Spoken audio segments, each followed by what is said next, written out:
जय श्री कृष्ण। मैं प्रियांशी। आज हम 84 वैष्णवों से 21वें वैष्णव प्रभुदास भाट जी की वार्ता प्रसंग का पहले प्रसंग का पहला पार्ट सुनेंगे। प्रभुदास भाट जी नित्य लीला में ललिता जी की सखी हैं और उनका नाम है कलहंसी जी। प्रसंग इस प्रकार है कि प्रभुदास जी एक निष्ठ होकर और हमेशा एक रस में रहकर बड़ी प्रीति से श्री ठाकुर जी की सेवा करते और रात्रि में ये वैष्णव जनों का सत्संग करते उनके साथ।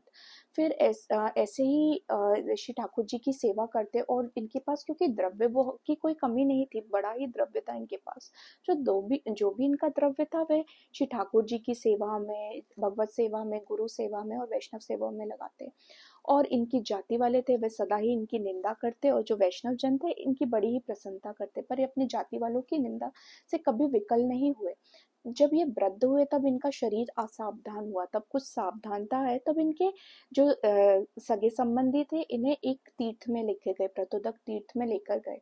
और क्योंकि ये तो असावधान थे, इन्हें कॉन्शियसनेस जिसे बोलते हैं वो थी नहीं, तब जब ये सावधान हुए तब इन्हें प्रभुदास जी ने देखा कि मैं तो किसी तीर्थ में हूँ, प्रतोदक तीर्थ में हूँ। तब अपने सगे संबंधियों को बोला कि तुम मुझे यहाँ क्यों लेके आए, तुम मुझे यहाँ पर 1 वर्ष भी रखोगे तब यहाँ मेरी देह नहीं छूटेगी और मैं तो महाप्रभु वल्लभाचार्य जी का सेवक हूँ, तो तुम मुझे वापस अपने घर में छोड़ दो। तब उनके सगे संबंधियों ने कहा तुम विकल हो गए थे इसलिए हम तुम्हें यहाँ पर लेकर आए, और उनकी बात नहीं मानी। जब 5-7 दिन बाद प्रभुदास जी सावधान हुए, चलने फिरने लगे, तब उनके संबंधी भी थक हार गए और उन्होंने वापस सिंगनंद ले आए। सिंगनंद में वह आए, आके स्नान किया और श्री ठाकुर जी के पास जाकर बोले, महाराज, प्रभु वल्लभाचार्य जी ने मेरे माथे आपकी सेवा बदराई है। मैं हमेशा आपके ही आश्रित हूँ, कृपा करके मुझे आपका ही आश्रित रहने दीजिए। ये बावरे लोग मुझे किसी तीर्थ के आश्रित होने के लिए लेकर गए थे, कृपा करके आप मेरी देह उस तीर्थ में या कहीं और ना छूटने देना।